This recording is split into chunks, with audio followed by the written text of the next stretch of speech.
You should find tonight a very practical night. Something that you can test. Take it home tonight and prove it.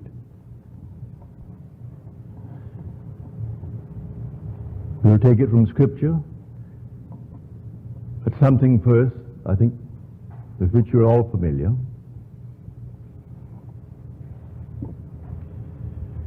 If you took a piece of steel that's magnetized, it does not differ in substance from the demagnetized piece of steel, only in its arrangement of its molecules. The rich man, the poor man, the beggar man, the thief are not different minds, but simply different arrangements of the same mind.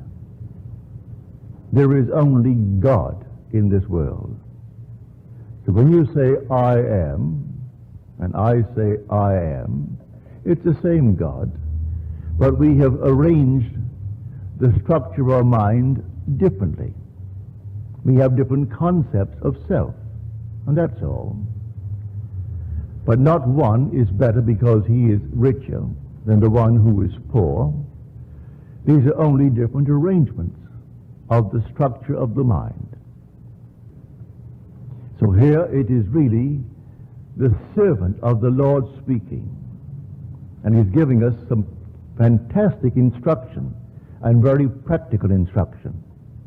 Now listen to it carefully. I'm now going to quote from the very first chapter of the book of James. Be doers of the word, and not hearers only.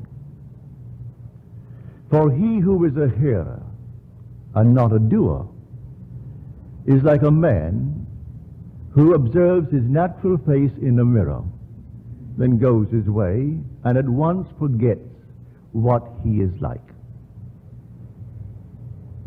But he who looks into the perfect law, the law of liberty, and perseveres, he will be blessed in his doing. Now, how do I look into the law, the perfect law, which sets me free, the law of liberty? I look into my mind. I'm now imprisoned. I've heard the sentence. I know exactly how long I'm supposed to serve. Now I look into the law of liberty in my mind. And I assume that I am free. I'm set free. How? I am not concerned. Who brought it about? I am not concerned. I simply look into the perfect law, the law of liberty, and I dare to assume that I am free. If I dare to assume that I am free, I rearrange the structure of my mind, the same mind that heard the sentence that I accepted when I heard it. Now I do not accept it. I look into the perfect law, the law of liberty. And if, as I'm told in Scripture, I persevere, then I will actually receive that which I am doing. I must not forget what I have done and sleep this night as though I am in prison. For if I am now set free, where would I sleep? Let me know exactly where would I sleep. Well, dare to assume that I am sleeping there now. If I sleep in the assumption that I am free, I am not in jail.